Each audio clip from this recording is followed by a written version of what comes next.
అంటే తీర్చుకోవచ్చు. దానికి టైమింగు ఎప్పుడు తీర్చుకోవాలి, ఎలా తీర్చుకోవాలి ఇవన్నీ అవసరం. తీర్చుకోవాలా లేదా ఇవన్నీ లోకేష్ డిసైడ్ చేయాలి.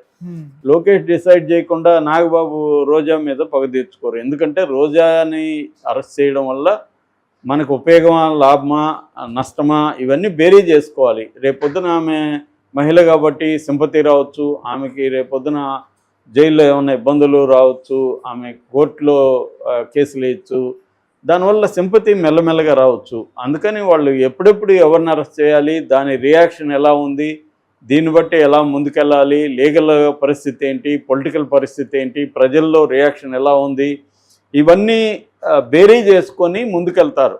లోకేష్ కూడా అందరూ అనుకున్నట్టుగా ఆయనే చెప్పుకున్నట్టుగా ఆయన మూర్ఖుడు అని చెప్పుకున్నాడు, కానీ మూర్ఖుడు కాదు. లోకేష్ కూడా ఏంటంటే రాజకీయ ప్రయోజనాలు, షార్ట్ టర్మ్ ప్రయోజనాలు, లాంగ్ టర్మ్ ప్రయోజనాలు దృష్టిలో పెట్టుకొని మూవ్ అవుతూ ఉంటాడు లోకేష్ ఆయన. సో అంతేగాని ఏదో నాకు కోపం ఉంది కాబట్టి వీళ్ళ మీద ప్రతీకారం తీర్చుకుంటానని అయితే అనడు. అలా అనేవాడైతే ఎప్పుడో ఈ పాటికి కొడాలి నాని, వల్లభనేని వంశీని ఎప్పుడో వేసేసి ఉండాలి. ఇప్పటి వరకు ఆగే పరిస్థితి లేదు. కాబట్టి ఎందుకంటే లోకేష్ని భయంకరంగా తిట్టింది వీళ్ళిద్దరు, వాళ్ళిద్దరిని ఎత్తుపట్టే వరకు టచ్ చేయలేదు. అందువల్ల ఏంటంటే ఒక వ్యక్తుల్ని అరెస్ట్ చేయాల్సి వచ్చినప్పుడు, ఆ లీడర్ని అరెస్ట్ చేయాల్సి వచ్చినప్పుడు అనేక విషయాల్ని బేరీజ్ వేసుకుంటారు. అధికారంలో రాకముందు వాళ్ళ కోపం ఉండొచ్చు, కక్ష ఉండొచ్చు, కానీ అధికారంలోకి వెళ్ళినాక పరిస్థితులు మారిపోతాయి. వాళ్ళు పర్సనల్ విమ్స్ అండ్ ఫ్యాన్సీస్కి అనుకూలంగా నిర్ణయాలు తీసుకోలేరు. తీసుకుంటే దాని రిపర్కషన్స్ చాలా ఘోరంగా ఉంటాయి. జగన్ మీద అదే కదా విమర్శ. జగన్ ఏ విషయాలు పరిగణలోకి తీసుకోకుండా, ఎవరి మాటలు వినకుండా తన తోచినట్టుగా నిర్ణయాలు తీసుకున్నాడు, దానివల్లనే అతను దెబ్బతిన్నాడు అనేది ఇవాళ జగన్ మీద విమర్శ. ఇప్పుడు ఫర్ ఎగ్జాంపుల్ ఆయన ఎవరు, RRR రఘురామకృష్ణరాజే ఉన్నాడు. ఆయన మీద రాజద్రోహం పెట్టి ఇవన్నీ చేయడంతో, ఆయన్ని కొట్టించి ఇవన్నీ చేయడంతో నెగిటివ్ వచ్చింది.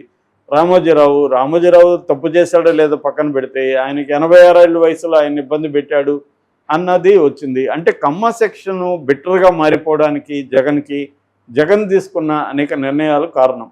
అట్లాగే చంద్రబాబుని 75 ఏళ్ళ వయసులో 53 రోజులు జైల్లో పెట్టాడు అన్న ఇది కూడా జగన్కి వ్యతిరేకతంగానే మారింది.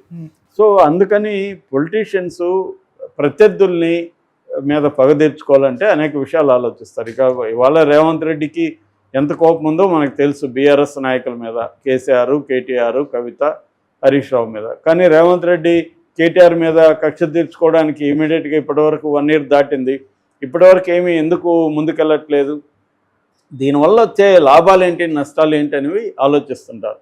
వ్యక్తిగత ఈర్ష్యాద్వేషాలు ఉంటే రాజకీయ నాయకుడిగా పనికిరారు. ఎందుకంటే అది నిర్ణయించకూడదు. నీ ఎమోషన్స్ నిన్ను డ్రైవ్ చేయకూడదు, నీ ప్రయోజనాలే నిన్ను డ్రైవ్ చేయాలి. సో ఆ ప్రయోజనాల్లో కూడా షార్ట్ టర్మ్ ప్రయోజనాలు, లాంగ్ టర్మ్ ప్రయోజనాలు అని ఉంటాయి. సో దీనివల్ల షార్ట్ టర్మ్ గెయిన్స్ ఏంటి, లాంగ్ టర్మ్లో గెయిన్స్ ఏంటి, రియాక్షన్స్ ఏం రావచ్చు, దానికి ఎలా ప్రిపేర్ అవ్వాలి, ఇవన్నీ చూసుకుంటారు. చూసుకోకుండా అరెస్టులు ఎవరు కూడా చేసేరు. చూసుకున్నా కూడా వాళ్ళు అనుకున్నట్టు రిజల్ట్ లేకపోవచ్చు, అది వేరే విషయం. కానీ ఇవన్నీ జాగ్రత్తగా చూసుకొని ముందుకెళ్తారు.